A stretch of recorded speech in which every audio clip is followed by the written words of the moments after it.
जय हिंद। आज के सेशन में हम लोग पढ़ने वाले हैं 10th class Hindi objective question, बहुत ही इंपॉर्टेंट है। चलिए हम लोग शुरू करते हैं। क्वेश्चन नंबर 1, किस रचनाकार ने गुलिवर की यात्रा लिखी है? ठीक है, तो जॉनाथन स्विफ्ट ने, जॉनाथन स्विफ्ट ने। चलिए दूसरा नंबर क्वेश्चन को देखते हैं। सत्य की खोज नामक निबंध किसने लिखा? सत्य के नामक निबंध किसने लिखा? जवाहरलाल नेहरू जी ने लिखे थे सत्य का खोज। ठीक है, चलिए नेक्स्ट क्वेश्चन को देखते हैं। तीसरा नंबर, गुल्ली डंडा किस खेल का नाम है? गुल्ली डंडा जो है वो लोक खेल का नाम है, लोक खेल का नाम है बाबू, लोक खेल। ठीक है, चलिए श्रम विभाजन डॉक्टर भीमराव अंबेडकर का जन्म कब हुआ था? देखिए बाबू, क्वेश्चन को थोड़ा सा कंफ्यूज करने के लिए इसमें श्रम विभाजन को ऐड किया गया है। ठीक है, फिर भी आपको घबराने की जरूरत नहीं है। 14 अप्रैल, ठीक है, 1891, 14 अप्रैल 1891। नेक्स्ट क्वेश्चन, श्रम विभाजन और जाति प्रथा पाठ बाबा साहब के किस भाषण काल का संपादित अंश है? तो वो है आपका एलिहेशन, एलिहेशन ऑफ कास्ट, एलिहेशन ऑफ कास्ट। तो बाबू आप लोग नहीं लिखे होंगे तो फटाफट लिखिए। ठीक है, चलिए बहुत अच्छा, सब लोगों ने नोट कर लिए होंगे, और नहीं कर रहे हैं तो बाबू आप लोग ध्यान से स्क्रीनशॉट कर लीजिएगा ताकि आपकी गैलरी में सेव हो जाएगा। ठीक है, छठा नंबर, श्रम विभाजन और जाति प्रथा के लेखक है, तो लेखक जो है वो है भीमराव अंबेडकर जी। ठीक है, चलिए नेक्स्ट क्वेश्चन में देखते हैं। भीमराव अंबेडकर का जन्म कब हुआ था?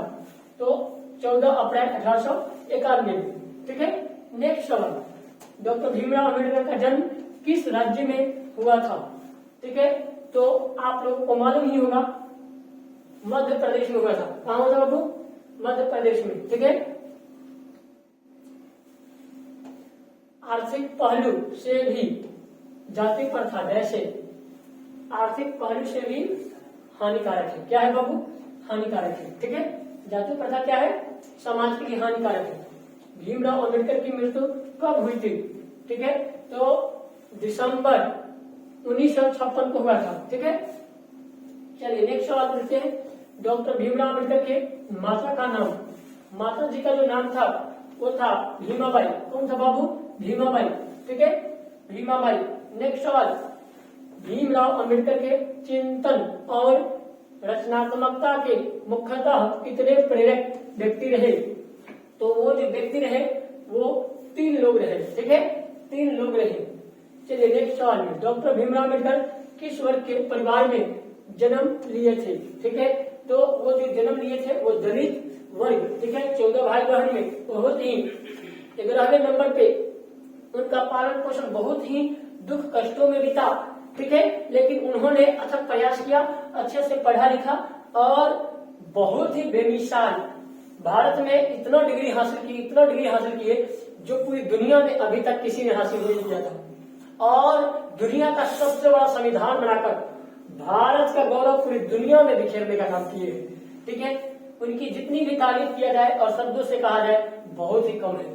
ठीक है, उनको शब्दों में आंका नहीं जा सकता क्योंकि बेमिसाल माइंड से उन्होंने हिंदुस्तान की तकदीर और तस्वीर को बदला था।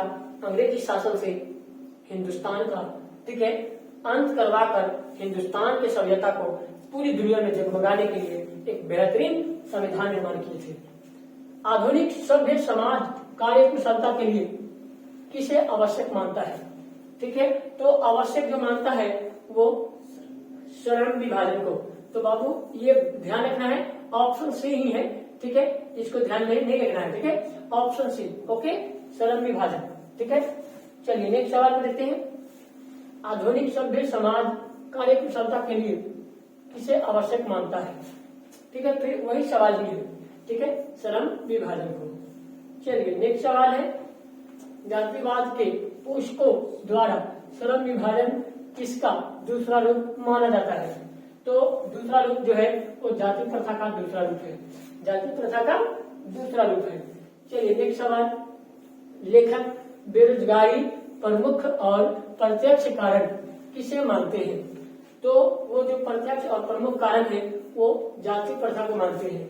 ठीक है, नेक्स्ट सवाल है, लेखक की दृष्टि में आदर्श समाज कैसा होगा या कैसा होना चाहिए? तो होना जो चाहिए वो होना चाहिए जिसमें स्वतंत्रता, समता और भाईचारा, भातृत्व मतलब भाईचारा का भाव।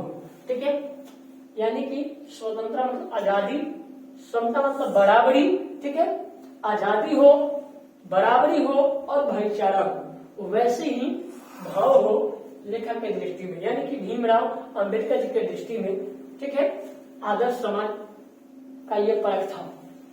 जाति प्रथा किस प्रकार का श्रम विभाजन है? तो वो है अस्वाभाविक, ठीक है। जाति प्रथा किस प्रकार का श्रम विभाजन है? तो अस्वाभाविक। बाबू आप लोगों को एक एक बातों को ध्यान में रखना है, ठीक है। चलिए हम देखते हैं नेक्स्ट क्वेश्चन को। जाति प्रथा के अनुसार श्रम विभाजन का आधार क्या है? श्रम विभाजन का जो आधार है वो है पैतृक पेशा।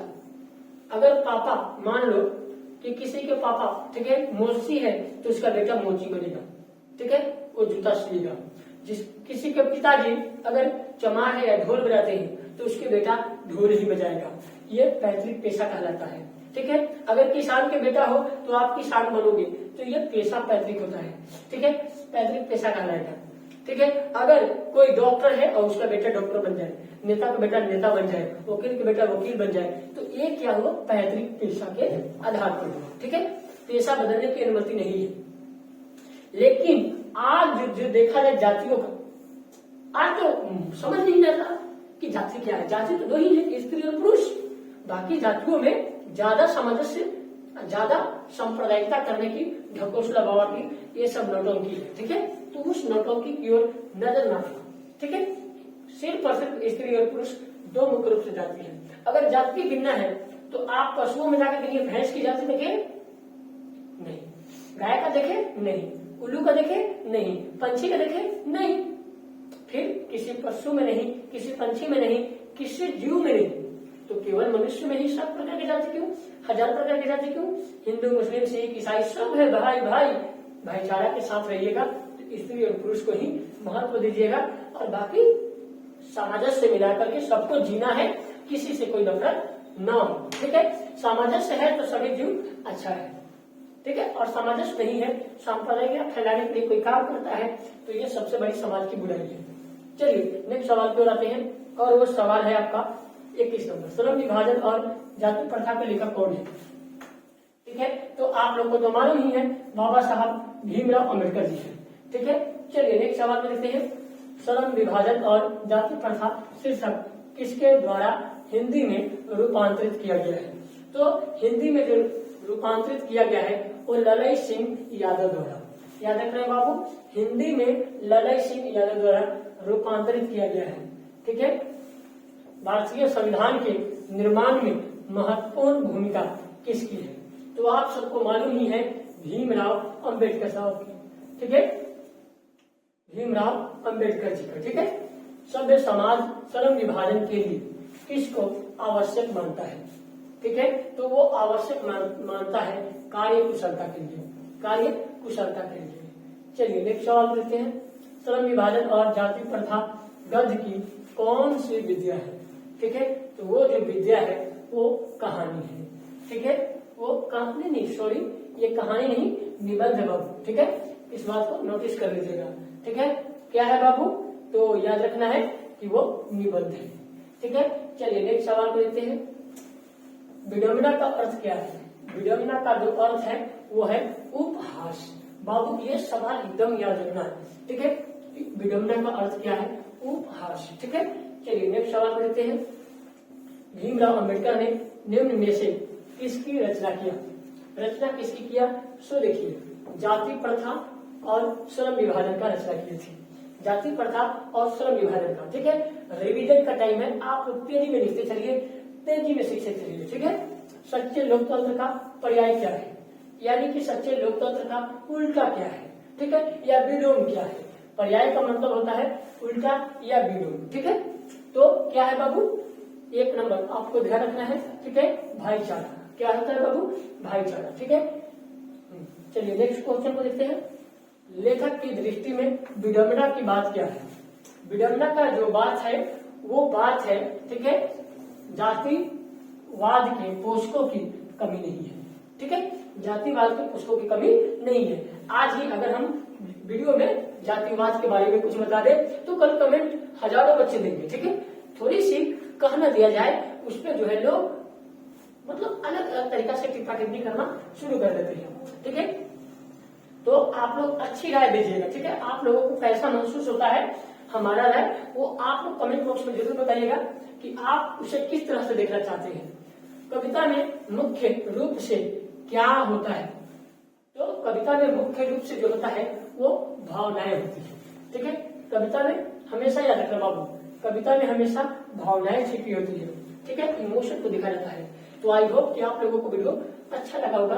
अगर वीडियो अच्छा लगा हो तो लाइक कीजिए, इस तरह की वीडियो और चाहते हैं और सेकेंड चैप्टर, ठीक है, सेकेंड थर्ड फोर्थ चैप्टर को चाहते हैं तो चैनल को सब्सक्राइब कीजिए, ताकि मैं दूसरा तीसरा चौथा पांचवा सभी पार्ट बाय पार्ट वीडियो को डालते रहेंगे तो आपके पास नोटिफिकेशन जाएगा और आप उसे देखकर अपने रिजल्ट को बेटर करेंगे। ठीक है, और अपनी बात कमेंट बॉक्स में जरूर बताइए आपको किस तरह की वीडियो और चाहते हैं।